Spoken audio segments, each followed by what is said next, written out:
উপমহাদেশের অমর সুরস্রষ্টা শচীন দেববর্মনের জন্ম কুমিল্লা শহরের নবাব বাড়ি সংলগ্ন চরথা এলাকার নবদ্বীপ চন্দ্র বর্মনের বাড়িতে। 1906 সালের 1 অক্টোবর শচীন দেববর্মনের জন্ম। তার পিতা কুমার নবদ্বীপ চন্দ্র বর্মন ছিলেন ত্রিপুরার চন্দ্রবংশীয় মাণিক্যরাজ পরিবারের অন্যতম সন্তান।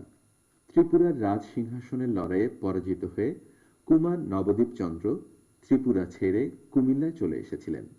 এ বাড়িতেই জন্ম হয় উপমহাদেশের সঙ্গীতজ্ঞ শচীন দেববর্মন বা শচীন কর্তার। এ বাড়িতে কবি নজরুল সহ বহু সঙ্গীত ওস্তাদ সঙ্গীতের আসর জমাতেন। সেই বিখ্যাত গানের গায়ক কুমার শচীন দেব বর্মনের বাড়ি এটি।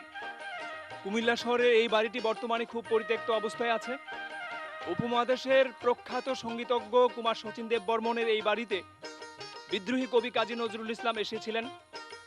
এই ঐতিহাসিক স্মৃতি বিজড়িত এই বাড়িটি বর্তমানে খুব অবহেলিত অবস্থায় আছে। আমরা এখন কুমার শচীন দেব বর্মন এবং তার বাড়িটি সম্পর্কে আলাপ করে জানছি। আচ্ছা, এই বাড়িটি সম্পর্কে আপনি কি জানেন, আমাদেরকে একটু জানান। এই বাড়িটি উপমহাদেশের সঙ্গীতজ্ঞ কুমার শচীন দেব বর্মনের বাড়ি। ওনার জন্মস্থান এখানে, কিন্তু উপমহাদেশের সবাই শচীন দেব বর্মনকে চিনে, কুমিল্লাবাসীও চিনে। কিন্তু ওনার জন্মস্থান যে এই জায়গাতে, এই বাড়িতে কুমিল্লাবাসীর অল্প কিছু লোক জানে।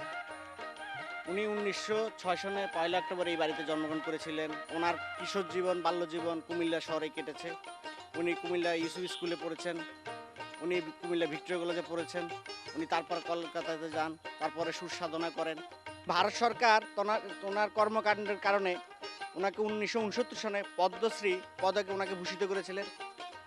উপমহাদেশের সকলের মতো আমিও ওনাকে গভীর শ্রদ্ধার সাথে আজও স্মরণ করছি।